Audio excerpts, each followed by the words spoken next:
ఎవరి పేరు చెప్తే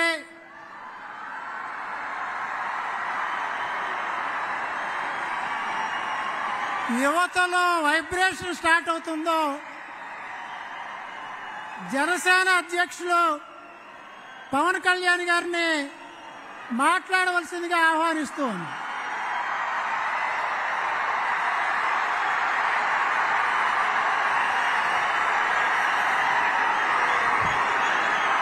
అయోధ్యకి శ్రీరామచంద్రుణ్ణి తీసుకొచ్చిన మహానుభావులు,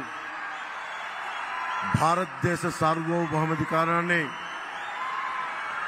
భారతదేశపు శక్తిని ప్రపంచ పటంలో చాటి చెప్పిన మహానుభావులు ప్రధానమంత్రి శ్రీ నరేంద్ర మోదీ గారికి హృదయపూర్వక నమస్కారం. భారతదేశానికి అభివృద్ధితో పాటు కావాల్సిందే సమాజానికి, భారతదేశపు సమాజానికి గుండె ధైర్యం, శత్రు దేశాల మీద పోరాడగలిగే శక్తి, ముందుకొస్తుంటే నిలవరించగలిగే శక్తి. కశ్మీర్ మనది కాదు అంటే ఇది మనది అని చెప్పి ఆర్టికల్ 370ని రద్దు చేసిన బలమైన, మనందరికీ ప్రియతమైన నాయకులు. ఈ దశాబ్ద కాలంలో ఒక్క ఉగ్రవాది కూడా భారతదేశం వైపు కన్నెత్తాలంటే భయపడే పరిస్థితికి మొత్తం భారతదేశాన్ని, కన్యాకుమారి నుంచి కశ్మీర్ వరకు భారతదేశాన్ని ప్రపంచ చిత్రపటంలో మనందరికీ గర్వంగా నిలబెట్టిన వ్యక్తి. శేషేంద్ర గారి కవిత చదువుతున్నప్పుడు నాకు నరేంద్ర మోదీ గారు గుర్తొస్తారు. సముద్రం ఒకరి కాళ్ళ దగ్గర కూర్చొని మరగదు, పర్వతం ఎవడికి వంగి సలాం చేయదు, తుఫాను గొంతు చిత్తం అనడం మెరగదు. నేనింత కలిపి పిడికిడి మట్టే కావచ్చు, కానీ గొంతెత్తితే భారతదేశపు మువ్వెన్నెల జెండాకున్నంత పొగరుంది. ప్రధానమంత్రి గారు గొంతెత్తితే ప్రతి భారతీయుడు ప్రతి అణువణువు కదులుద్ది.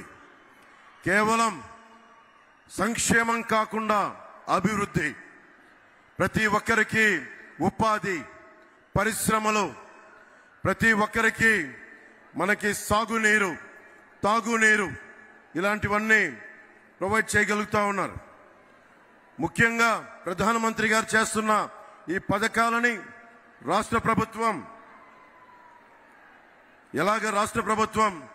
ఎలాగా దీనిని వైసీపీ పథకాలుగా చేసుకుంటుందో, ప్రధానమంత్రి ఫసల్ బీమా యోజన పథకాన్ని వైఎస్ జగన్ ప్రభుత్వం వైఎస్ఆర్ ఫసల్ బీమా యోజన కింద 90% రైతులకి తీసుకొని కూడా అందించలేదు.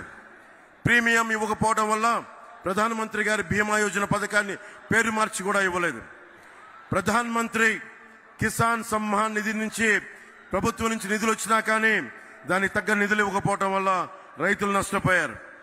పిఎం పోషణ పథకం నుంచి చిన్న బిడ్డలకి ఫ్రీ లంచెస్ కానీ, మధ్యాహ్నం పూట ఉచిత భోజనాలు కానీ ఇస్తా ఉంటే దానిని వైఎస్ జగన్ వైఎస్ఆర్ సంపూర్ణ పోషణ కింద మార్చుకున్నారు. మిషన్ వాత్సల్య, మిషన్ శక్తి, ఈ పథకాలని జగన్ వైఎస్ ప్రభుత్వం జగనన్న గోరుముద్ద, జగనన్న పాలుగా దాన్ని ప్రధానమంత్రి గారి పథకాలని మనకి రాష్ట్ర పథకాలుగా చేస్తా ఉన్నారు. జగన్ జాతీయ ఉపాధి హామీ పథకాలని ఇళ్లకి మళ్లించి, అలాగే కేంద్రం ఇస్తున్న, ప్రధానమంత్రి గారు ఇస్తున్న 1,80,000 రూపాయలు ఒక్కొక్క ఇంటికి ఇస్తా ఉంటే దానికి వైఎస్ జగనన్న కాలనీలు పేరు పెట్టుకున్నారు. అలాగే మనకి ప్రతిరోజు 38 కిలోమీటర్ల హైవే నిర్మితం జరుగుతుంది ప్రధానమంత్రి గారి నాయకత్వంలో. మనకి కావాల్సింది ఈ రోజున, నేను ప్రధానమంత్రి గారిని, కేంద్ర నాయకత్వాన్ని ఒకటే కోరుకున్నాను. మాకు లక్షలాది యువతున్నారు. ఏమన్నా జాతీయ మనకి ఛానల్లో కూడా చెప్పాను, ఆంధ్రప్రదేశ్ భారతదేశ తాలూకు పేట్రియట్ దేశభక్తిని అణువును నా గుండెలో నింపుకున్న సమాజం ఇది. పింగళి వెంకయ్య గారు మువ్వెన్నెల జెండాని రూపుదిద్దిన రూపశిల్పి పింగళి వెంకయ్య గారు. మా అందరికీ జాతీయోద్యమం, జాతీయ స్ఫూర్తి హిమాలయ పర్వతం అంతా ఉంది. మేము కోరుకునేది కూడా ఈ రోజున ఎందుకు ఎలయన్స్ ని మేము కోరుకున్నాం, ఎందుకు ప్రధానమంత్రి గారి ఆశీస్సులు ఈ కూటమికి కావాలి, మనకి టీడీపీ జనసేన కూటమికి ఎందుకు ప్రధానమంత్రి గారి ఆశీస్సులు కావాలి అంటే, మొత్తం వికసిత్ భారత్ ఉంటే, మొత్తం భారతదేశం అంతా అమృత గడియలుంటే, ఒక ఆంధ్రప్రదేశ్ లోనే వైఎస్ జగన్ పాలనలో విష గడియలు. ఎటు చూసినా ఇసుక దోపిడీ, ఎటు చూసినా మట్టి దోపిడీ, ఎటు చూసినా స్కాములు. ఇవన్నీ ఆగాలి అంటే ప్రధానమంత్రి గారి ముందుండి ఆంధ్రప్రదేశ్ ని నడిపిస్తే తప్ప దీనిని ముందుకు తీసుకెళ్లలేం. అందుకని వారి ఆశీస్సులు కోరుకున్నాం. మేము ఏం మాత్రం స్వార్థం లేకుండా నిస్వార్థంగా మేము మీ వికసిత్ భారత ఈ కలలో ఆంధ్రప్రదేశ్ 5 కోట్ల మంది ప్రజలు భాగస్వామ్యులు అవ్వడానికి మీ వెంట నడుస్తాం అన్న ఒక మాటనందుకు చాలా పెద్ద మనసుతోటి ఈ రోజున ప్రధానమంత్రి గారు ఈ కూటమికి ఆశీస్సులు తెలిపినందుకు వారికి 5 కోట్ల మంది ప్రజల తరపున, ఆంధ్రప్రదేశ్ ప్రజల తరపున వారికి చేతులెత్తి నమస్కరిస్తున్నాను. ప్రధానమంత్రి గారి గురించి ముఖ్యంగా ఇప్పుడు దాకా భారతదేశంలో ఎప్పుడు పద్మశ్రీలు పొలిటికలైజ్ చేశారు. మొట్టమొదటిసారి ప్రధానమంత్రి గారు అడుగు పెట్టిన తర్వాత, ప్రధానమంత్రిగా ప్రమాణ స్వీకారం చేసిన తర్వాత మటుకు మీకు కనిష్క, మనకి కెనడా నుంచి ఉగ్రవాదులు కనిష్క బాంబుని పేల్చేస్తే, ఫ్లైట్ ని పేల్చేస్తే ఆ కుటుంబం మొత్తం కోల్పోయారు. మన తూర్పుగోదావరి జిల్లాకు చెందిన శంకురాత్రి చంద్రశేఖర్ గారు. వారిని ఎవరు గుర్తించలేదు. ఒక్క ప్రధానమంత్రి గౌరవనీయులు మనకి నరేంద్ర మోదీ గారు గుర్తించారు. అలాగే ఏటి కొప్పాక బొమ్మలు సివి రాజు గారిని సహజ రంగులతోటి దానిని దాదాపు 500 ఏళ్లుగా ఏటి కొప్పాక బొమ్మల్ని, ఆ కళని ముందుకు తీసుకెళ్తుంది, దాన్ని గుర్తించింది ప్రధానమంత్రి గారు.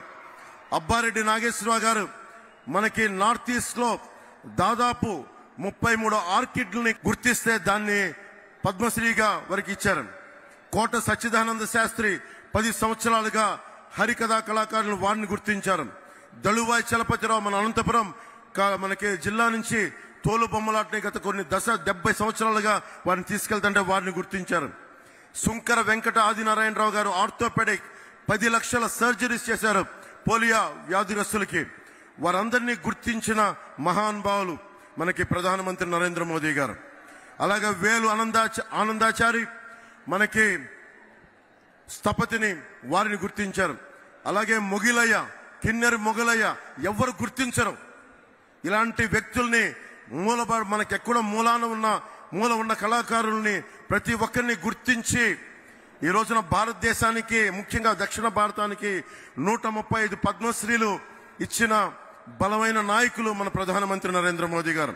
వారికి మనస్ఫూర్తిగా నా కృతజ్ఞతలు తెలియజేసుకున్నాం. 100 స్టార్టప్స్ తోటి మనకి ప్రధానమంత్రి గారు రాకముందు ఉన్న భారతదేశం ఈ రోజున 1,17,000 స్టార్టప్స్ ఈ రోజున భారతదేశంలో మొదలైనవి. అందరినీ కలుపుకొని, అందరితో కలిసి, అందరి సహకారంతో ముందుకెళ్తున్నామని భారతదేశం ప్రధానమంత్రి గారి నేతృత్వంలో ఉంటే, కేవలం వైఎస్ జగన్ తన పార్టీ మనుషులు, తన మనుషులు తప్ప మొత్తం 5 కోట్ల మంది ప్రజల్ని హింసించే పరిస్థితుల్లో నేను ఒకటే ప్రధానమంత్రి గారిని కోరుకున్నాను. నేను చేతులెత్తి నమస్కరిస్తున్నాను. మీ ఆశీస్సులు కావాలి. మేము ఈ విష గడియల నుంచి మేము కూడా మీరు కన్న కలలో అమృత గడియల్లో మేము ప్రవేశించాలి, మీరు కలిసి తీసుకెళ్ళండి అని వేడుకున్నందుకు, వారి పెద్ద మనసు అంగీకరించినందుకు మనస్ఫూర్తిగా నేను హృదయపూర్వక కృతజ్ఞతలు తెలియజేసుకుంటూ, ప్రధానమంత్రి గారి గొప్పతనం గురించి తెలియచెప్పాల్సిన అవసరం లేదు. ప్రధానమంత్రి గారి కళ 400 పార్లమెంట్లు పైన కొట్టాలి. దాంట్లో భాగంగా మేమందరం ఎన్డీఏ కూటమిగా దక్షిణ భారతం ఆంధ్రప్రదేశ్ నుంచి ఒక పార్లమెంటు సభ్యులే కాదు, ప్రధానమంత్రి గారి కళ కోసం భారతదేశాన్ని సూపర్ పవర్ గా తీర్చిదిద్దే క్రమంలో మా ప్రాణాలను కూడా మీ కళకి మేము అర్పిస్తాం. నా ప్రాణాలని కూడా మేము మీకు అర్పిస్తామని తెలియజేసుకుంటా ఉన్నాం. స్వామి వివేకానంద గారు ఒకటే కోరుకున్నారు, 100 మంది ఇవ్వండి అని చెప్పి ఈ భారతదేశాన్ని మారుస్తానని. ఆ కళలు చిన్నప్పటి నుంచి కళలు కనేవాడిని. ఒకళ్ళు వస్తారా వస్తారా వస్తారా అని. వచ్చారు నరేంద్ర మోదీ గారు. ఒక్కరు వచ్చి ఈ రోజున భారతదేశపు ప్రపంచ శక్తిని చరిత్ర పుటాల్లోకి తీసుకెళ్లారు. 10వ స్థానంలో ఉన్న భారతదేశం 5వ స్థానంలోకి వచ్చింది. మూడోసారి ముచ్చటగా ఆయన ప్రధానమంత్రి కాబోతున్నారు. మూడోసారి ప్రపంచ అగ్రగామి దేశాల్లో 3వ దేశంగా కాబోతుంది. మనందరం కలిసి ప్రధానమంత్రి గారి వెంట నడుస్తున్నాం. మేమందరం నడుస్తాం. మేమందరం కూడా ఆయన కళల్ని సాకారం చేయడానికి, భారతదేశాన్ని నెంబర్ 1 చిత్రపటంలో పెట్టడానికి, సూపర్ పవర్ గా చేయడానికి మేమందరం అండగా ఉంటాం. ఆయన వెన్నంటి నడుస్తాం. ఆయనతో పాటు కలిసి అడుగులేస్తామని తెలియజేసుకుంటూ, మన కూటమి ప్రభుత్వం వస్తుంది. ఆ వైసీపీ అవినీతి కోటల్ని బద్దలు కొడుతున్నామని తెలియజేసుకుంటూ, తెలుగుదేశం అధినాయకులు చంద్రబాబు గారికి, లోకేష్ గారికి, ప్రధాన కార్యదర్శి, అలాగే మన మేడం పురంధేశ్వరి గారికి, వేదిక పైన ఉన్న నాయకులందరికీ, ప్రతి ఒక్క తెలుగుదేశం నాయకులకి, జనసేన నాయకులకి, భారతీయ జనతా పార్టీ నాయకులకి పేరు పేరున ధన్యవాదాలు తెలియజేసుకుంటూ, ఇక్కడ ఉన్న అశేష బీజేపీ అభిమానులందరికీ, కార్యకర్తలకి, నాయకులకి, జనసేన నాయకులకి, తెలుగుదేశం నాయకులకి, ప్రతి ఒక్కరికి పేరు పేరున ధన్యవాదాలు తెలియజేసుకుంటూ, కూటమి ప్రభుత్వాన్ని స్థాపిస్తున్నామని తెలియజేసుకుంటూ, భారత్ మాతా కీ జై హింద్. చూసారు కదండి. మరి ఈ వీడియో కనుక మీకు నచ్చినట్లయితే ఒక లైక్ కొట్టేసి మీ అభిప్రాయాన్ని కూడా కామెంట్ బాక్స్లో తెలియజేస్తూ ఇలాంటి ఇంట్రెస్టింగ్ అప్డేట్స్ కోసం మా ఛానల్ని సబ్స్క్రైబ్ చేసుకోండి.